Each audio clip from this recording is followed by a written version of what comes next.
Hello दोस्तों, कैसे हो आप।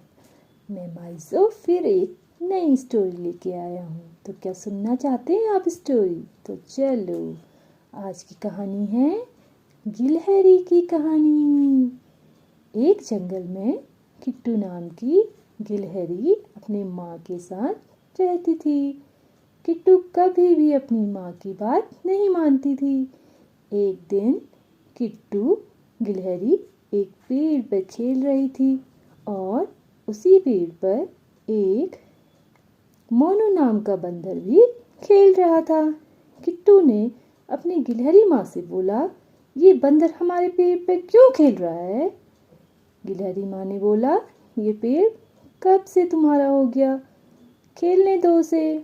किट्टू बोली, माँ जंगल में और भी तो पेड़ हैं, उसे कहाँ किसी और पेड़ पर खेलने को नहीं जा सकता है क्या?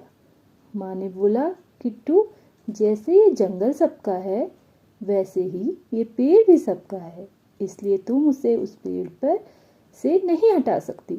ये कहकर माँ चली गई। लेकिन किट्टू को एक शरारत सूझी। वो जल्दी से पेड़ पर चढ़ी और उस सोते हुए बंदर की पूंछ को पेड़ से बांध दिया। उसके थोड़ी देर बाद जब बंदर नींद से उठा तो उसने दूसरे पेड़ पर छलांग लगाने की कोशिश की, लेकिन पूंछ बदी होने के कारण वो दूसरी टहनी तक नहीं पहुंच पाया और पेड़ से उल्टा लटक गया और जोर जोर से चिल्लाने लगा, बचाओ बचाओ, मैं इस पेड़ पर उल्टा लटक गया हूँ। मोनू बंदर की आवाज़ सुनकर जंगल के सभी जानवर वहाँ आ गए। तभी वहाँ मौजूद जंगल के शेर ने बोला, अरे मोनू, तुम इतना क्यों चिल्ला रहे हो? मोनू बोला, किसी ने महाराज मेरी पूंछ बांध दी है, लेकिन ऐसा कौन करेगा?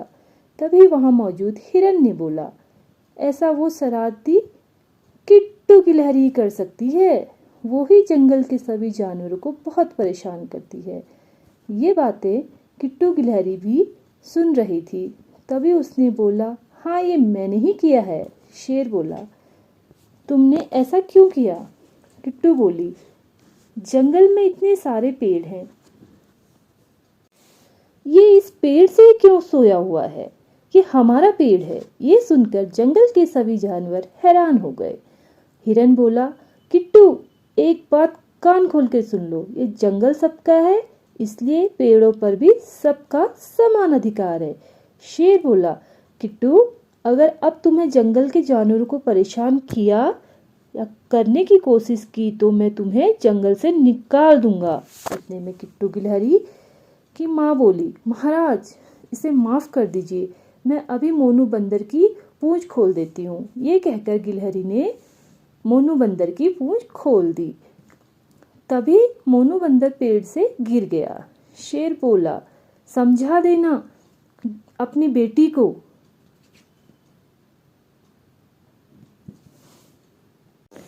उसके लिए आखिरी चेतावनी है। और गिलहरी माँ ने किट्टू से कहा, किट्टू तुम ये शरारतें कब छोड़ोगी? किसी दिन तुम्हारी ये शरारतें तुम्हारे लिए मुसीबत ना बन जाए, समझी? माँ की बात का किट्टू को कोई असर नहीं हुआ। एक दिन की बात है, गिलहरी माँ को अचानक काम से जंगल से बाहर जाना पड़ा। तो उन्होंने किट्टू से बोला, किट्टू मैं जरा काम से जंगल से बाहर जा रही हूँ, तुम कोई शैतानी मत करना। किट्टू बोली, ठीक है माँ, आप चिंता मत करो, मैं किसी को परेशान नहीं करूँगी। लेकिन गिलहरी माँ को किट्टू की बात का भरोसा नहीं था, इसलिए उन्होंने अपने पड़ोस में रहने वाले कौवा भाई से बोला, कौवा भाई मैं किसी काम से 1-2 दिन के लिए जंगल से बाहर जा रही हूँ, आप जरा किट्टू का ध्यान रखना। कौवा भाई बोला, ठीक है, पर आप जल्दी आना, क्योंकि किट्टू को ज्यादा दिन तक संभालना मेरे बस की बात नहीं है। कौवा भाई चिंता मत करो, मैं जल्दी आने की कोशिश करूंगा। ये कह के गिलहरी माँ चली गई और किट्टू वहां रहने लगी।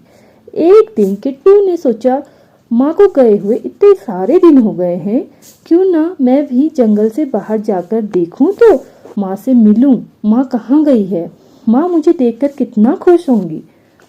ऐसा कहकर वो पेड़ से नीचे उतरने लगी।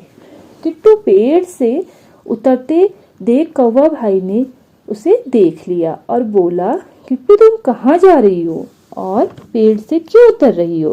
किट्टू बोली, अंकल कुछ नहीं, मैं तो पानी पीने जा रही हूँ, पानी पीकर जल्दी आ जाऊंगी। ठीक है कौवा भाई ने बोला, जाओ जल्दी आना। ऐसा कहकर किट्टू वहां से चली गई और जंगल से बाहर जाने की कोशिश करती है, पर रास्ता भटक जाती है और उसे वहां कोई भी नहीं दिखाई देता है। उधर गिलहरी माँ वापस आई तो उसे किट्टू नहीं दिखाई दी, तो उसने कौवा से पूछा, कौवा भाई किट्टू कहाँ है? कौवा भाई बोले, अभी थोड़ी देर पहले तो यहीं पर थी, उसने मुझसे कहा कि वो पानी पीने जा रही है और अभी तक नहीं आई। गिलहरी माँ बोली, कहीं वो किसी मुसीबत में तो नहीं है? फंस तो नहीं गई? हमें उसकी मदद करनी चाहिए और रात भी होने वाली है, ये बात हमें जंगल के सभी जानवरों को बतानी चाहिए। ऐसा कहकर कौवा और गिलहरी माँ ने जंगल के सभी जानवरों को ये बात बता दी और सभी जानवर किट्टू को ढूंढने लगे, लेकिन किट्टू कहीं नहीं मिली।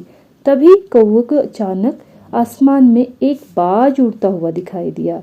तभी कौवे ने कहा, वो देखो आसमान में बाज उड़ रहा है। भालू ने कहा, इस समय ये बाज आसमान में क्यों उड़ रहा है? हाँ, लगता है वो अपना भोजन ढूंढ रहा है। हिरन की बात सुनकर गिलहरी माँ घबरा गई और बोली, नहीं ऐसा नहीं, उस बाज की नजर मेरी किट्टू पर पड़ गई है।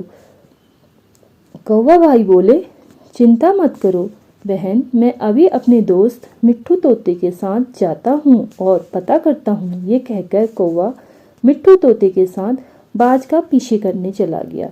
बाज किट्टू गिलहरी के ऊपर मंडरा रहा था। ये देखकर तोता और कौवा समझ गए। उन्होंने सारी बात जंगल के सभी जानवरों को समझा दी और फिर किट्टू गिलहरी की तरफ उड़ गए। उधर बाज मौका देखकर किट्टू गिलहरी को अपने साथ ले गया। इतने में कौवा भाई और तोता वहां पहुंच गए और बाज से लड़ने लग गए। लड़ते लड़ते अचानक किट्टू गिलहरी बाज के चंगुल से छूट गई और ऊपर से नीचे गिरने लगी। तभी जंगल के सभी जानवरों ने मिलकर जल्दी जल्दी पत्तियों और घास का नरम नरम बिस्तर बनाया और किट्टू गिलहरी ऊपर से उसके ऊपर गिरी। गिलहरी की माँ दौड़ते हुए किट्टू गिलहरी के पास गई और बोली, बेटा तुम ठीक हो ना? किट्टू बोली, माँ मैं ठीक हूँ। शेर बोला, किट्टू इसीलिए तो हम तुम्हें समझाते थे कि तुम इतना शरारत मत किया करो। फिर किट्टू रोने लगी और अपने दोस्तों से माफ़ी मांगने लगी, मुझे माफ़ कर दो माँ, मैंने कभी आपकी बात नहीं सुनी। अब मैं आपकी सभी बातें सुनूंगी और कोई भी शरारत नहीं करूंगी। तो बच्चों, कैसी लगी आपको ये कहानी?